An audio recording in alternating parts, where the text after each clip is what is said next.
¿Cómo están? Bienvenidos, bienvenidas otra vez a Futuro 360. Esta vez les queremos contar que vamos a hacer un especial de acuerdo a todo el contenido que pudimos recabar en el contexto del Festival Ladera Sur. Nosotros somos marcas colaboradoras porque a ambas nos importa mucho la naturaleza y es por eso que en ese momento les llevamos en directo cómo estaba ocurriendo el festival, les llevamos móviles, entrevistas, pero también pudimos conversar en profundidad con algunos de sus asistentes y en este caso con una de las grandes estrellas que presentó el Festival Ladera Sur en su edición 2024. Y es el caso de la filántropa y conservacionista que lleva más de 25 años trabajando por el cuidado de los ecosistemas de nuestro país y también de Argentina y otros lugares del mundo. Es cofundadora con su marido Douglas Tompkins de la Fundación Tompkins Conservation, que ahora preside. Los queremos invitar a revisar esta interesante entrevista. Realmente fue una linda sorpresa y una gran comprensión de quién es Kristine Tompkins, una persona bastante recatada, poco cercana a los medios. Nosotros mucho tiempo quisimos tenerla en Futuro 360 y esta fue la oportunidad de hablar de la naturaleza, de la vida y del ser o volver a ser más salvajes. Veámoslo. Estamos, voy a tratar de decir la palabra más precisa, chochos, porque después de mucho tiempo queriendo tener una conversación profunda con una persona muy importante para el cuidado de la naturaleza en Chile, finalmente como que nos cayó un rayo de las bendiciones y estamos aquí con Kristine Tompkins, una persona que ha sido central en la conservación de nuestra naturaleza, de nuestra riqueza, que ha empujado para que así sea, para reconstruir los ecosistemas, no solo para cuidar lo que había. So, thank you very much for being with us. Thank you for those kind words. I don't know, what's the word you like to be defined by? Like, I'm Kristine Tompkins, who are you? I am a family member, a devoted friend, a protector of all things wild, and try to live with no fear. Oh, that's beautiful. And do you have a wild part that you are trying to protect of yourself? No, I don't protect it. I try to spend it. That's great. We're going to come back to the wild side, okay? Well, really, we feel very honored to have you here in Futuro 360 because it's our love and obsession try to talk about nature and the real possibilities to take care of it. So your history, your work, it's been so important for Chile. And I would like to start trying to understand what's the place that Chile has in your heart, in your nature heart. Oh, I think it's very hard to separate my internal almost chest from Chile as a country. I didn't arrive here when I was young. I was 43 years old with my husband, Douglas Tompkins, and we lived a very extreme life in the extreme south of Chile. And I think that it's almost like putting your hand on fire. You know, you live in these extreme circumstances, and at first you're scared by them, you're shocked by them, and pretty soon you just mold yourself into that level of intensity. Could you explain us why was it so intense and so extreme? Because maybe somebody doesn't know this story, you know? Well, I think whether you arrived from Santiago or San Francisco or New York, when we arrived, Doug had bought a small farm, which is now part of, just outside of Pumaling Douglas Tompkins National Park. There is no road, no internet, no phones, no electricity, very intense weather, and we could leave. Doug was a bush pilot, so if the weather was good enough, we could go to Portemont for groceries, but if it wasn't good enough, you stayed put. And the team members that were forming in the 1990s, the early 90s, everybody was moving around in the Fiordo Renue, Fiordo Comau, very intense water, everything was dramatic. So, but this is the... Hard to describe. Yeah, no, I can imagine it. And obviously, we try to think on nature, intensity, it has different shapes or ideas. It was the intensity of wildness and to be in that extreme place. But I know that you also have a very extreme experience with the people, because you weren't welcome in a very Chilean nice way, you know, because we say we are very good with foreign people, and finally you didn't have that experience. So how was it? Well, I'm looking at that time in our lives 30 years later. So I look back on it in a very different way that I was experiencing it in at the moment. I know. So it was complicated because we were naive, I think, and we didn't really understand the impact, not just buying land and holding it as private owners, because that's, of course, in every country that happens. But the biggest issue was buying large tracts of land and not producing something from it. And the way we looked at it is we were continuing to produce something in these forests, in the grasslands, but we were changing what it produces.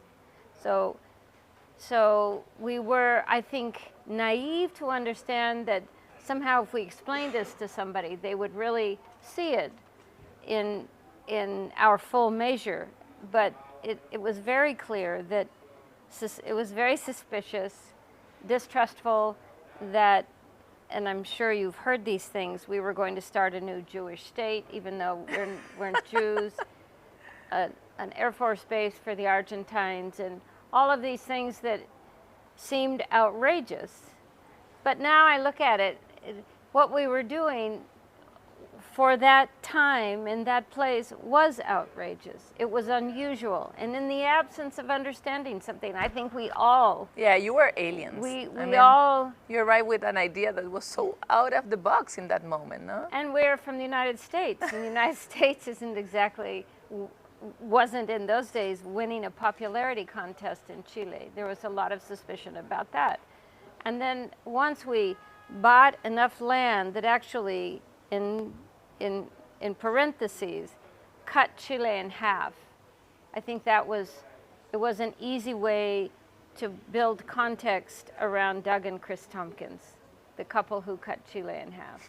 But honestly, I completely understand why it happened.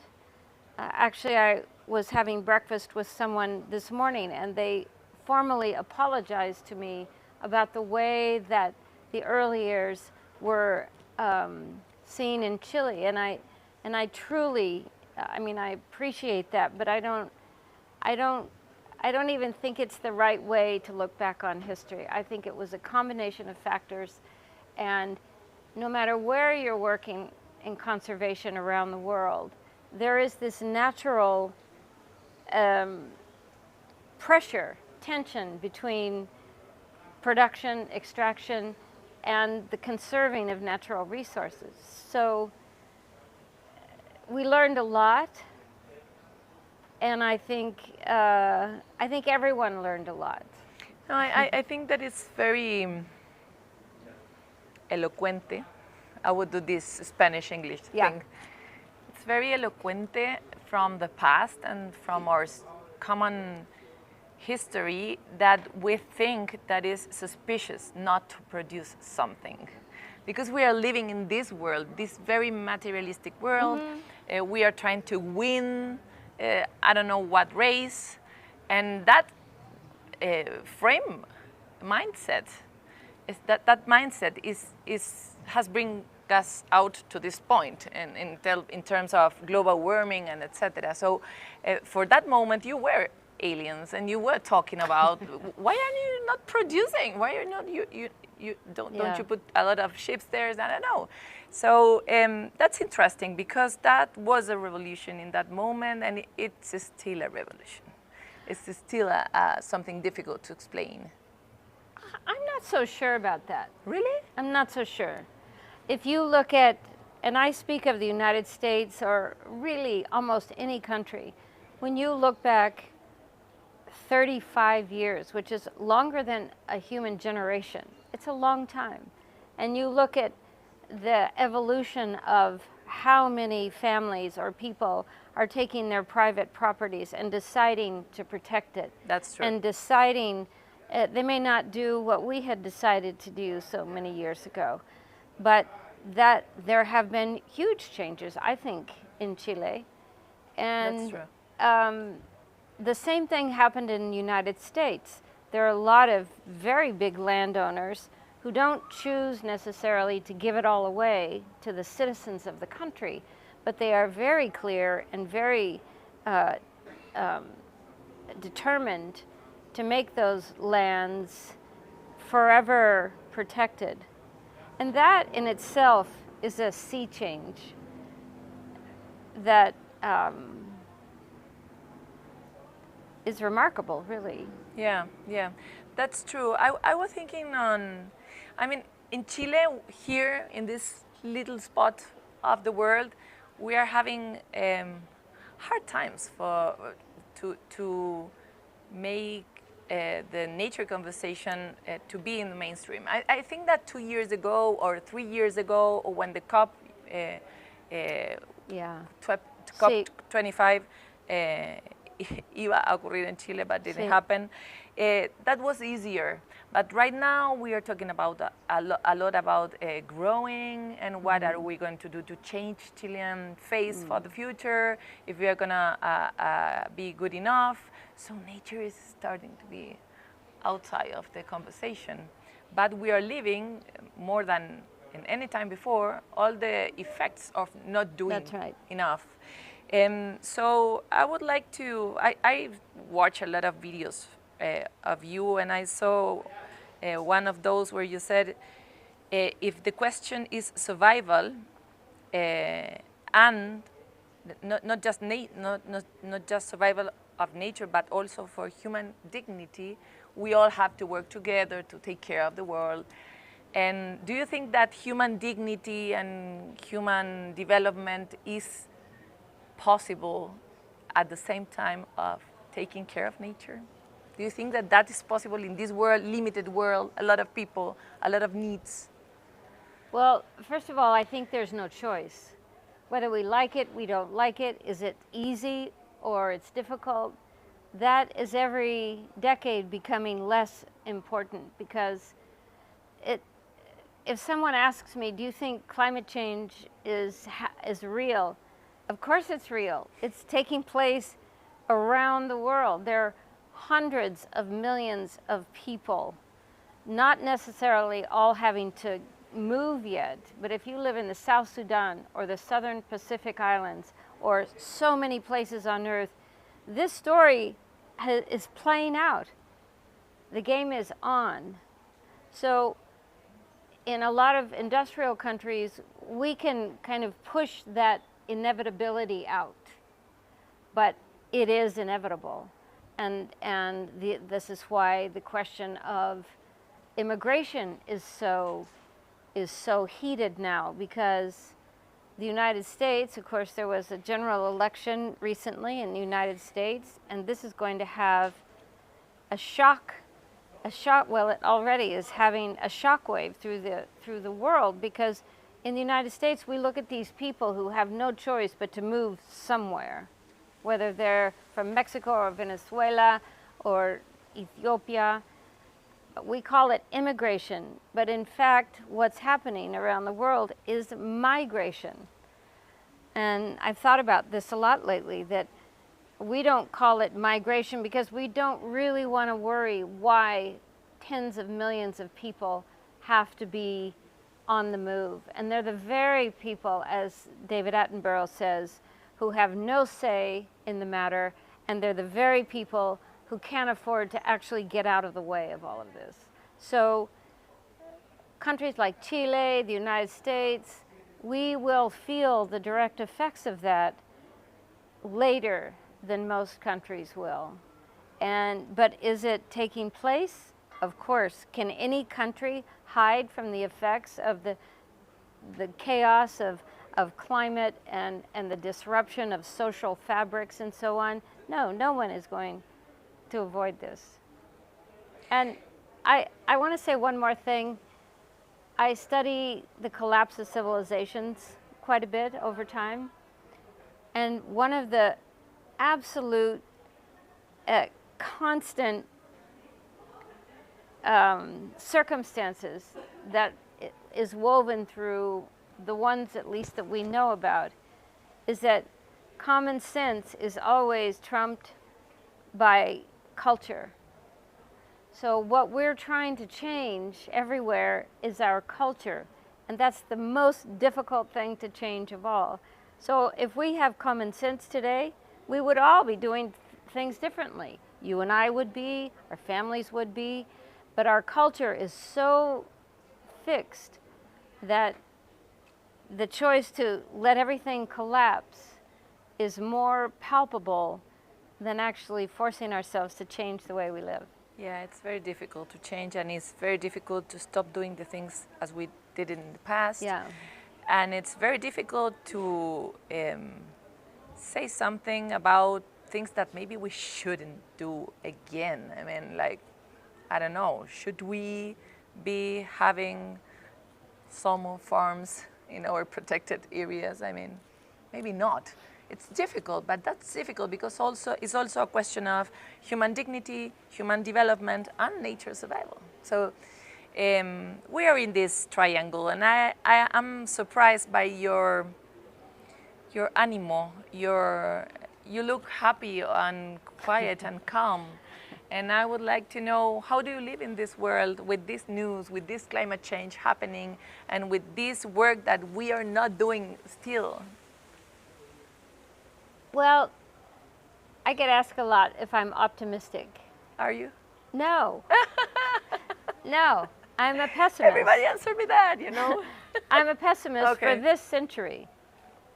But I feel strongly, which at 74 is just a hunch in my case, I won't see it, that some very profound tectonic things will have to change between the human and non-human relationship. That's for sure.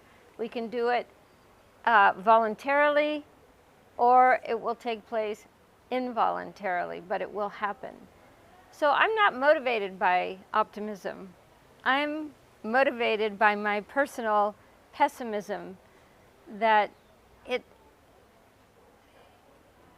even if you think your ship is sinking for a moment, you want to try to preserve what you can, in our case, and keep reaching for more dignified human communities and whole, whether it's in the sea or on the land.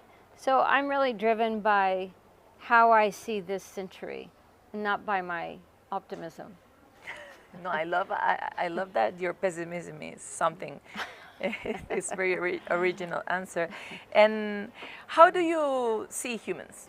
Because when you start protecting nature, maybe we had a model of non-human contact with this perfect space that nature has created. I mean, in the past, we used to have a lot of that kind of protected areas. Yeah. But right now, we know, well, we are much more people, and we know that we need to integrate people on the model. Have you lived that in your own mindset? How do you live now with that community? I mean, in an internal way, from your heart. How do you live with that community? How do you think that humans can work? Are they a good part of ecosystems or not? They're very, it's just you and me in this interview. Don't worry about what you say. Just the two of us, okay. That's such a good question, and I think it's the question that is probably the most profound. I see things in a very evolutionary way. And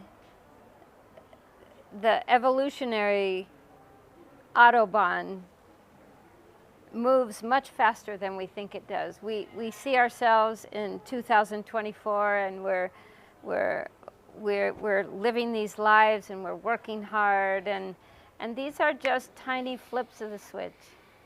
And the rise and fall of different species will happen, in my opinion, forevermore.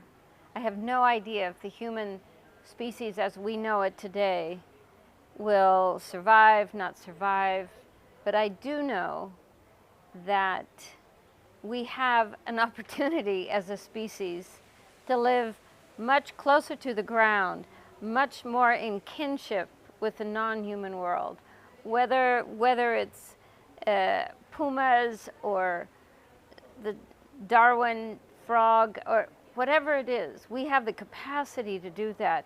And it is not an either or. It is not we live in concert with the non-human world, including very much obviously the sea, and or not. You can have a dignified, very high quality life, caring about all life, that all life has intrinsic value. And that if you really believe that, then every decision you make with your children, with everything, every breath you take becomes much more interesting, because so much more is asked of us.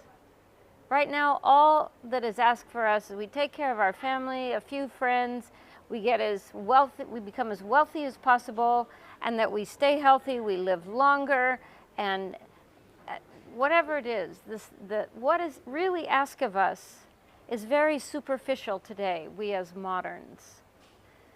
And it's such a short time ago when, if you look at indigenous cultures, and let's take the Native Americans of North America, just 150 years ago, 100 years ago, they were asked as a community and as a larger community to live within certain boundaries that they thrived on. We as moderns keep chopping off the things that we feel we should be responsible for. We lose the context in which we depend on things. The sea, if people just talk about the oceans, life came from the oceans, and it's probably going to go back there at the rate we're going. So we have changed so much. We're a technological mind today. We moderns are so less skilled than even our great-grandparents. And the more shallow we imagine we can live, the greater our peril. That's how I see it. Okay. No, I love it. I share your point of view in so many sense. In fact, I was thinking, what is your non-human favorite being? Maybe not one, but two or three. I don't know. What is amazing you now? Because I think I feel something similar with and in nature and for nature. And every time I find something new and amazing and surprising, and it moves me and changes me. So what is your not human being? No. Well, I tell you something, it's not a being, but it's an experience. Okay. And I think for me, it comes through an experience. And last week, Carolina Morgado, who's the executive director of Rewilding Chile, and I and a few other people decided to walk from the Cruz del Mar, which is at the southernmost tip of the South American continent, all the way to the historic Faro. It's a 4-day walk, and one of the wildest times of my life. And here's what the gift is. Besides getting beaten up and you're near tears because you're exhausted and so on, your opportunity to be so small. And it doesn't take me very long to get someplace and begin to shrink. And this is where we are reminded so powerfully, sometimes really harshly, how tiny we are in the scheme of things, and that you can be famous, you can be rich, you can be all sorts of dramatic contemporary humans, and finally we are incredibly small. And that's where it gets really interesting, because in parts of that walk, it's not that any of us were going to drop dead. We may have felt like that from time to time, but that was never true.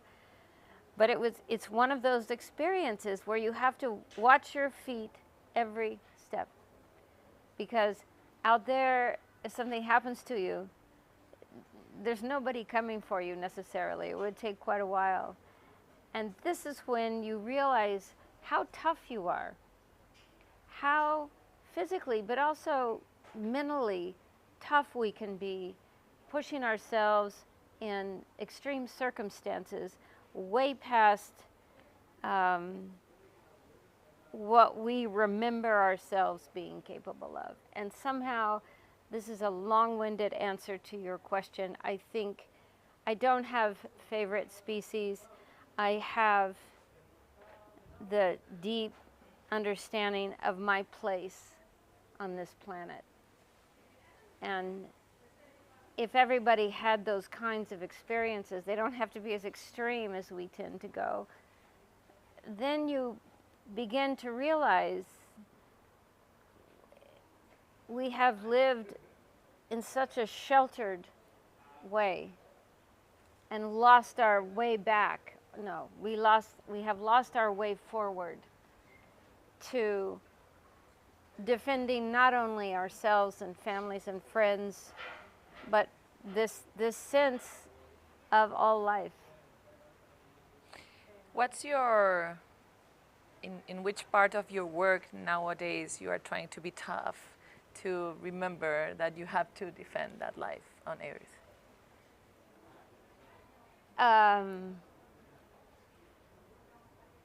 You know, somebody asked Carolina one day if she had one word to describe me, and she said without hesitation, relentless, which a lot of people have called me that. And it was always in a pejorative way, in sort of a sweet negative way, basically. And now I'm so proud of being relentless. I really am, because I want to do this till I drop dead. And I have no interest in slowing down and trying to understand that there's this equanimity in my life that I should take advantage of. And no, and especially since Doug died. Especially. I have no fear. Of course. And we have nothing to lose. And it's a miracle when you decide to live your life as if you have nothing to lose. That is true freedom. And sometimes you make good decisions, sometimes you make lousy decisions. But fear of really anything is not a terrible hindrance. advisor. Is a terrible advisor. Yeah. Well, I have to end because everybody's telling me too many minutes. No, I know. No, but I'm super happy for this. So really thank you for your time. No, thank you, but guys. I really want to know one more thing, and is what's your wildest spot, and how do you honor it? Oof. A little question. Maybe a lot of wild parts. I honor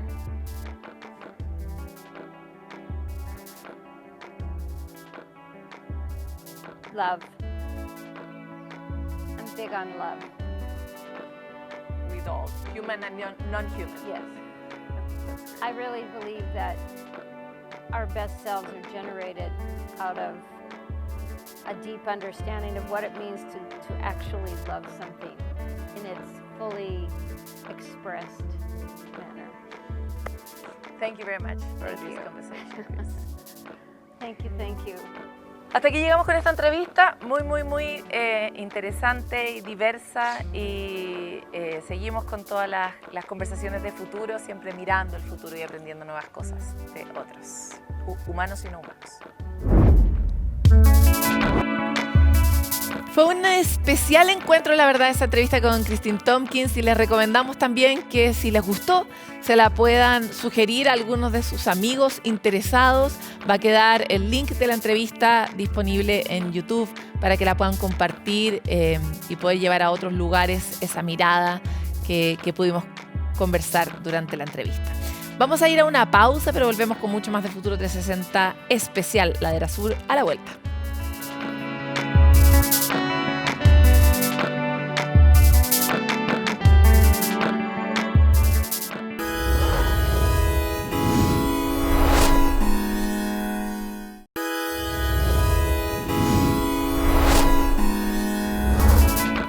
¿Qué es el agua sin la tierra y qué es la tierra sin el cielo? ¿Nos podríamos imaginar a nuestra hermosa naturaleza sin contemplar las distintas variaciones que ocurren en el cielo de día, pero sobre todo de noche?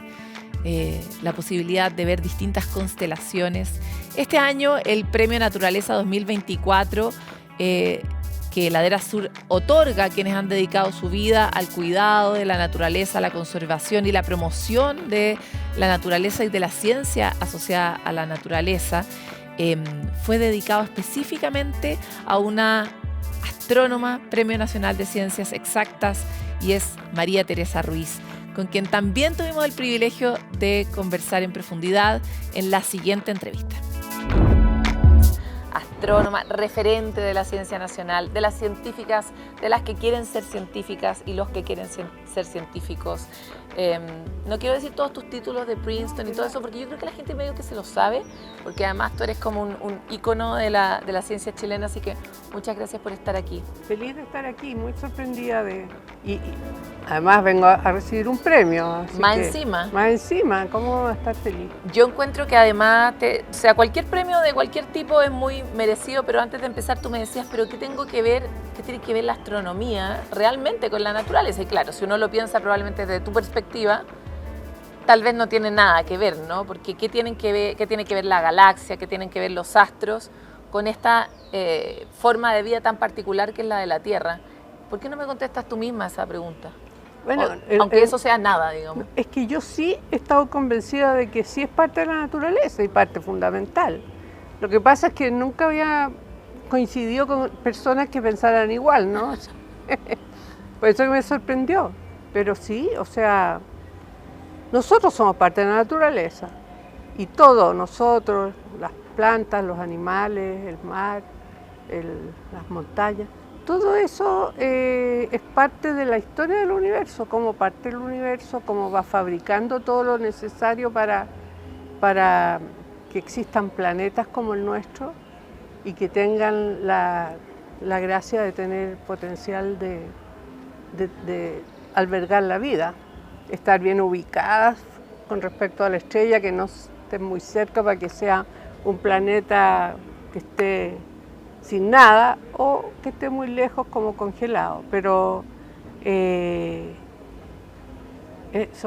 o sea, la naturaleza es parte del universo, así como somos nosotros también. Ahora, tú que siempre has estado mirando hacia afuera, ¿no? Desde este extraño puntito que somos y sabiendo que es tan probable que tal vez exista otro igual o mejor que este, quién sabe, igual todavía no nos encontramos con ni uno demasiado cercano ni demasiado parecido, ¿no? No, nada. Somos únicos, somos realmente únicos. Por eso que yo creo que cuando se habla con cierta liviandad de que, pucha, si de repente la Tierra empieza a tener problemas de sustentabilidad, bueno, nos iremos a Marte o nos iremos a no sé dónde. A mí me cae muy mal Elon Musk. Tere, yo no puedo soportar a esa persona mucho, ¿sabes? No, yo tampoco. Yo sé que soy impopular, hay tanta gente que lo sigue, pero... ¿Así? No, yo no. Pero ¿cómo tantas malas ideas? O sea, porque tiene algunas que son varias buenas, pero genera una cantidad de basura, anda gastando recursos para ir a un lugar donde hay que llevar todo más encima, es como pésima No, y invitación. la vida no sería grata. Probable, claro. O Así sea, que... estoy totalmente segura que no. Además, yo no pienso ir, no es por No, nada, yo pero tampoco, si él no quería puedo. llevarme, yo no pienso ir.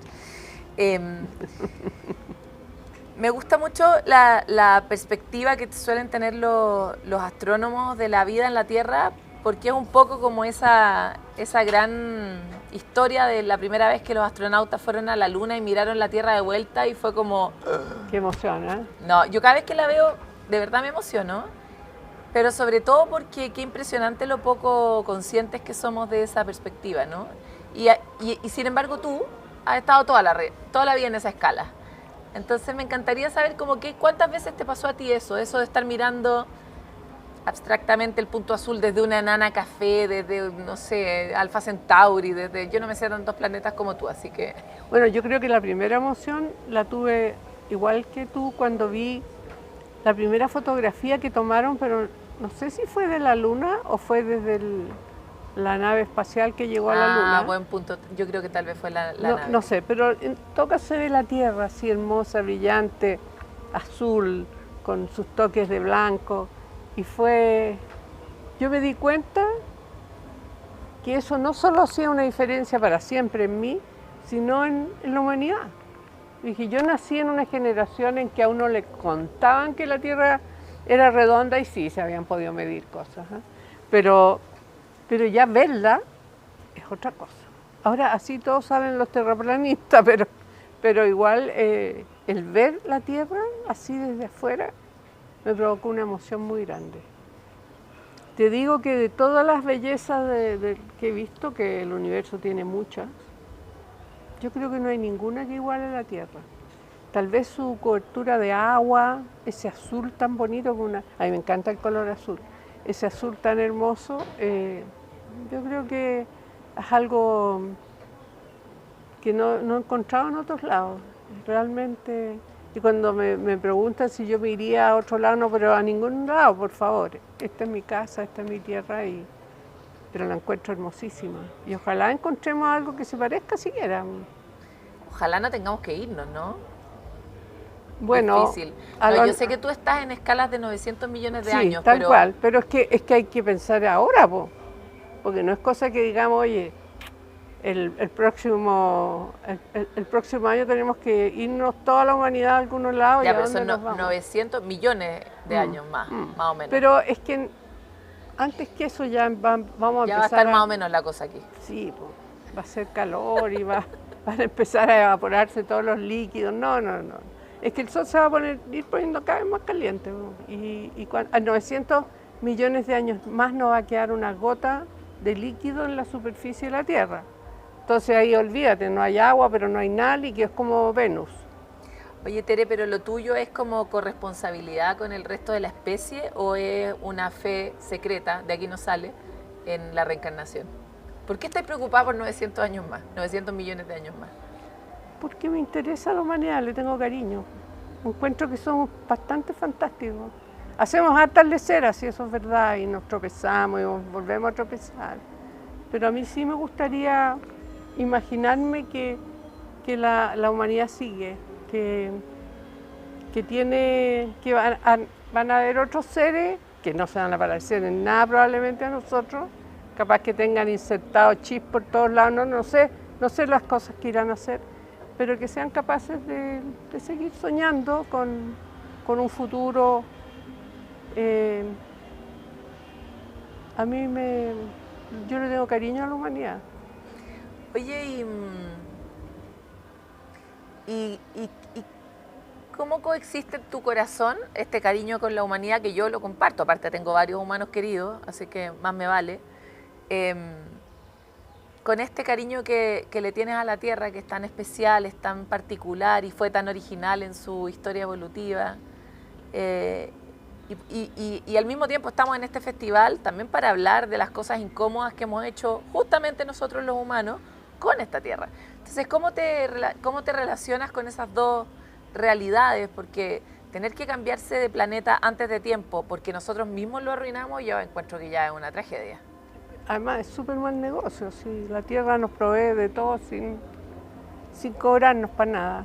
Pero tal vez soy demasiado optimista, pero yo pienso que la humanidad misma nos vamos a saber controlar, digamos, y tratar de no sobreexplotar todo lo que la Tierra tiene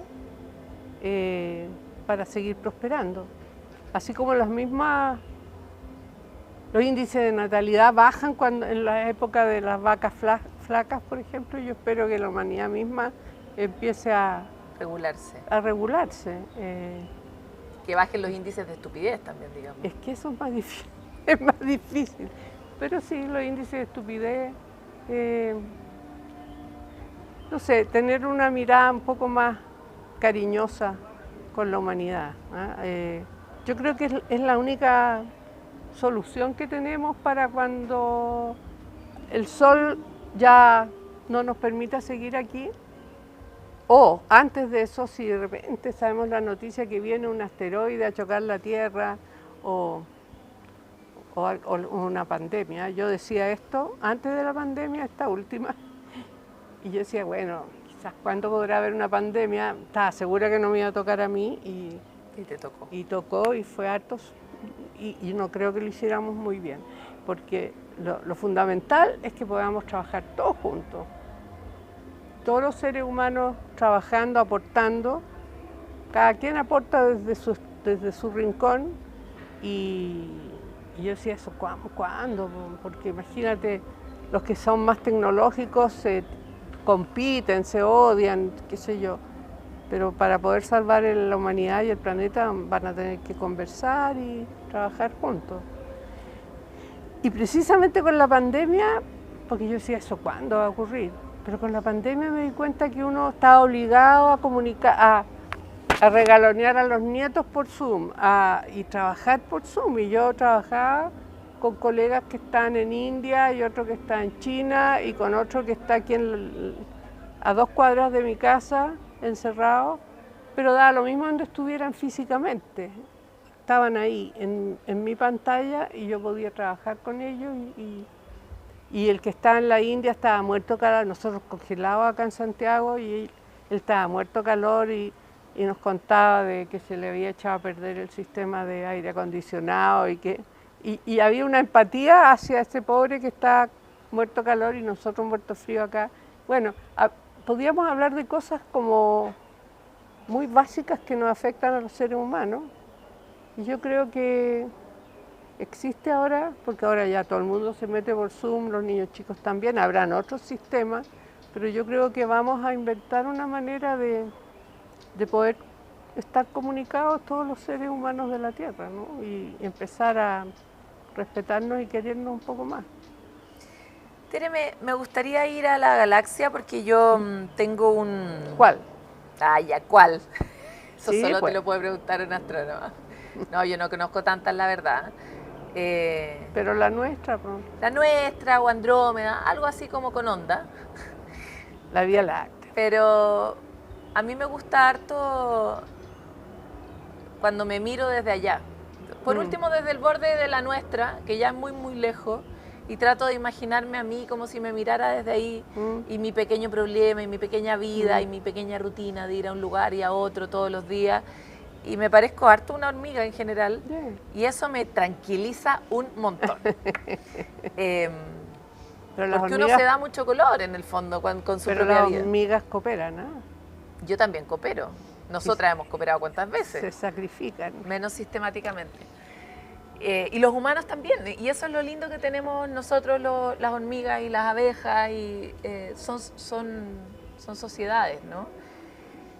Me encantaría saber qué es para ti, desde esa perspectiva que has aprendido en la galaxia, a mirar allá afuera, a comprender allá afuera, lo más relevante de lo que tenemos aquí en la Tierra y que nos deberíamos concentrar mucho en trabajar.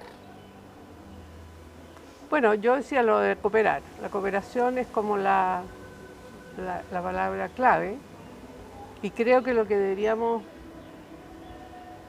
pensar, es en la conciencia. Es como si tuvieras los seres vivos, los seres humanos hemos desarrollado la conciencia que nos permite, bueno, preocuparnos por no una estrella que está en una galaxia lejana, que está haciendo algo raro y estamos todos preocupados de qué será eso. Hemos sido capaces de ver lo que está pasando ahí, sin embargo no somos capaces ni de ir a la luna. Nuestra biología es muy frágil en eso y sin embargo nuestra mente, nos proyecta hasta la galaxia. Nos puede proyectar lejísimos hasta los comienzos del universo. Porque aquí están los que inventan los instrumentos, que agarran a la pobre rayo de luz que llega ahí, lo estrujan y le sacan toda la información que pueden. Y gracias a eso hemos bautizado todo lo que hay en el universo. Nosotros le hemos puesto nombres a Andrómeda o a las estrellas, a los agujeros negros. A medida que vamos encontrando cosas nuevas las bautizamos. Hemos bautizado a todos los habitantes de este zoológico que es el universo, desde acá. Yo encuentro que eso es extraordinario. Es extraordinario. Y de lo que tú has visto a lo largo de tu vida del universo, ¿qué ha sido lo más bonito? Dime algo que yo pueda después buscar en Google y encontrarlo. La NASA tiene caleta de fotos, así que tal vez la encuentre. Lo más bonito, porque hay otras cosas que han sido mis amores, como la enana cafesa que descubrí, la Kelu, que hasta el día de hoy la adopté como hija, solo que no sabía que venía con yapa, porque resulta que tiene otra enana café dándole vuelta alrededor. Y esa enana café tiene como una, ¿cómo se llama esto? Estas cositas para llevar guagua, tiene una guaguita por ahí. Así que son 3. Ah, entonces no son redondas, la enana café es redonda y la otra es como una estrella embarazada de otra estrella. Solo que no se ve en la imagen porque no tenemos tan buena resolución. Pero ¿y cómo sabes esto? Porque le miramos la distribución de energía. Entonces, esa es una estrella que es demasiado caliente, no es una estrella, es un objeto demasiado caliente como para tener ciertas características en el espectro. Entonces se empezó a investigar y se dieron cuenta que había algo que estaba ahí pegado o dándole vuelta a esa una de ellas. Oye, qué rico, pero comunidad armaste entonces. ¿Ah? ¿Encontraste a una y en realidad era una multitud?